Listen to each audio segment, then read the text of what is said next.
This is Lady Lila Brown from LB Media Group's Melanated News You Can Use on the red carpet for this year's Pan-African Film Festival's opening night, a star-studded red carpet event screening the highly anticipated feature film Chevalier, which reveals the obscure story of Joseph Bologne, Chevalier de Saint-Georges, which many refer to as the Black Mozart.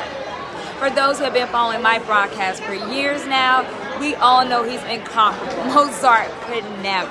The son of an indigenous woman enslaved by the greedy forces of colonization, he was a nobleman, military commander, equestrian, fencer, violinist, and composer. Yet this story tells of his life within high society in Paris and amongst the royal court to the Queen Consort of France, Marie Antoinette. And this just in, Madam Mayor's inside right now, Karen Bass. She will open the 31st annual Pan-African Film and Arts Festival, which is the city's largest Black History Month event, which is held at the headquarters for the Director Guild of America. Tonight's event is hosted by Academy Award-winning actor and activist Danny Glover and NFL-pro turned actor Thomas Q. Jones, who many of you may know from P-Valley. Nice to meet you. Hello. You're an ambassador for the film festival. Yes. How'd you get involved? What do you think? Have you ever been to the festival before? Yes, been to the festival several times. I love the festival. I love all the films. They showcase the talent throughout the diaspora. It's the one festival that I feel connects all of us, you know, each culture, you know what I'm saying, in the community. So, very important festival. Honored to be an ambassador. Honored to be a part of it. Okay, gotta ask you because you play in the NFL. Who you going for? Super Bowl, Chiefs or Eagles? You know what? You can't really lose. You got two black quarterbacks. So you can't really lose, but you know, if I would have to root for a team, I would have to root for the Eagles. Oh, Kansas City's my team. That's my home team. Kansas City. Okay, okay. How'd you like it there? I love it in Kansas City. Okay. But I like Jalen Hurts' story. Patrick Mahomes, he has a Super Bowl already. So you know, I think Jalen Hurts. Spread the love. Yeah, we got to spread it around. You know, right now we have one black Super Bowl winning quarterback with Greg Williams. So it'd be great to have three. All right, I cover a lot of Hollywood and sports. I love that you transition. A lot of athletes, when they retire, they don't know what to do next. How did you know acting was for you? Because you're really good at Thank it. you, thank you. I kind of fell into it. It wasn't something that I aspired to do. I was fortunate enough to start working on a couple projects and decided that, hey, you know, this is something that I could pursue full time. In 2014, I decided to move to LA and get in some classes and find some representation. And now, you know, 9 years later, you know, I'm a showrunner, producer, and working actor. You know, so it's been an incredible journey, met some incredible people, and being a part of festivals like this is a culmination of all that hard work. Wow, thank you so much. Take care. Actor Jonathan Majors from Creed 3 and Ant-Man and The Wasp. He will receive the Pan-African Film Festival's Canada Lead Award. Nice to meet you. I'm a huge fan of Joseph Bologne. So how hard was it to find his music to replicate? Because they only have like his violin concertos and things like that. Yeah, exactly. It's really difficult, especially like the sheet music. You know, luckily, when I came on the project, they had done a lot of research to like find anything that they have. And then I'm actually working on another project where they've done some research on Joseph's music and have some scores from that. So there were some scores that I was able to get my hands on, even some of the pieces that were not finished. But it was much more difficult than I would have liked it. Did you find any opera? Of his opera? Only like the little bits that people have done, like the Anonymous Lover or like Ernestine, but it's really just like fragments that they have. Like, you know, I think there's like 2 recordings on Spotify, maybe, and that's kind of it. So I noticed his music is very warm, vibrant, upbeat. What do you think that was? It feels like it was joy coming from him. Like, what do you think was his expression he was trying to convey in his music? I feel like, you know, in music is maybe one of the places where he found the most freedom. You know, I think that like you can hear how virtuosic he was writing for himself for the violin parts, and how it's just like the greatest violin music that really existed up until that time. So I feel like for him to write that kind of music for himself, it felt like there was so much expression and freedom in it that to me that feels like maybe he was putting as much as he could into the music since he was, you know, a black man in that time period. Yeah. Thank you so much about this film. Oh my God. I mean, I talked about Joseph Bologne before. I even knew you guys were in production, all that. What made you want to do this and get involved? Because it's an untold story, not very popular. What made you want to get involved? I mean, first of all, the script that Stephanie wrote is amazing. And I had never heard about Chevalier before, you know, so it was an opportunity to tell a story that I identified with.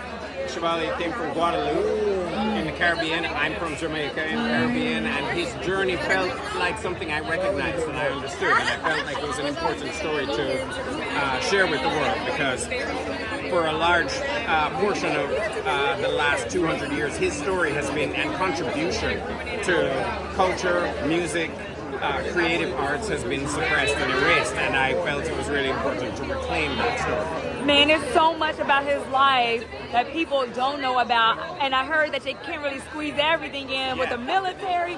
Like, but how did you get the emotion? Because he was going through so much, and I say Mozart could never, because everything that he was going through, and he still excelled. Right.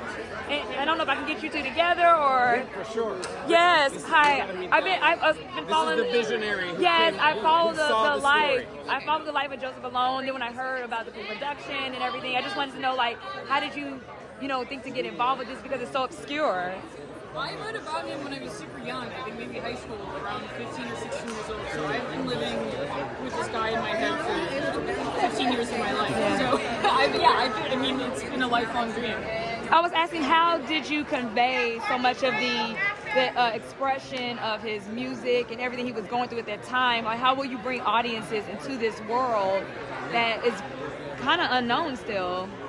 I think that Stephen and I, we just tried to make it personal at all costs, and I think that that's good filmmaking, and that's good storytelling, that if we can read some kind of truth in between the lines of the story and try to bring it back to who we are as people, it's probably the best way to do it. And is there any fencing? I mean, can we talk about the fencing?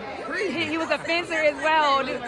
Yeah, is that in the movie, or there's some fencing? Okay, so this focuses more on the music, because he was Renaissance.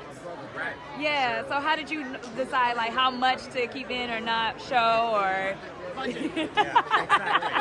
Put a dart at the dartboard. Like Well, thank you so much. I appreciate you for bringing this to life. Thank you. Bye. I worked on the on-camera music for Chevalier. Music you see on screen, because the movie is about a composer. So what's the difference between that and the score? So that's a great question. The difference is the on-camera music, you have to come up with that music before the film is shot, because they have to shoot the film to the music. And in post-production comes the score, and the score is really after. So did you do anything? Did you mix anything or add your own, or did you like finish anything that you couldn't find on Joseph Bologne original pieces? Did you have to kind of like recreate anything? Yeah, so it was important, of course, because he was an amazing composer. He used as much of his music as possible in the film. Yeah. But we also wanted to tell his story from a modern perspective. Yeah. And so I did some music that helped us really understand what kind of a rock star he was. I'm a huge fan of his work. So, I mean, I listened to some his concertos. It's just so beautiful, so warm and vibrant. What do you think he was trying to convey in some of his musical pieces? Well, it's interesting. Some of them are very, what you notice if you're a violinist, is you notice how hard it is. Yeah. Like, he's really a good violinist, and he likes showing off. But there's a way in which he's also writing music for the time and making sure that he's pleasing society, because he's wanting in his music to try to fit in a world that he's part of, but also not a part of. How much did you know about him before getting involved with this project? I remember hearing about him, like I was an adult before I heard anything about him. I remember the day I heard about him. I was so interested that there was someone like me, who had come before, and I thought of all the things he must have gone through in his life. And I was just really in admiration of him, so I wanted to hear more of his music. And finally now, we have this film where people can really get a chance to understand who he was and what he was about. Right, and I just have to ask you, who's your favorite Black classical composer? We only have so many that we know about.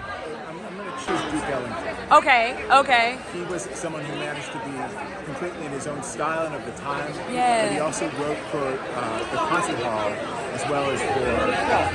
A lot of people don't know that. Thank you so much. Taking place February 9th through the 20th in Los Angeles at both the Cinemark Baldwin Hills in XD and Baldwin Hills Crenshaw Plaza. The festival presents and showcases a broad spectrum of Black creative works, particularly those that reinforce positive images and help to destroy negative stereotypes of Africans and Black Americans. This year's Pan-African Film and Arts Festival features more than 150 films from 40 countries and 19 languages, including 50 world and 22 North American premieres. Once again, this is Lady Lila Brown reporting from Hollywood. Be sure you like, comment, share, and subscribe to my YouTube for more coverage from tonight's event. And check out LFBmediagroup.com as I dive right back into my usual work of taking you behind the scenes of Hollywood and sports, along with more information on this year's Pan-African Film Festival. Until next time, take care and good luck.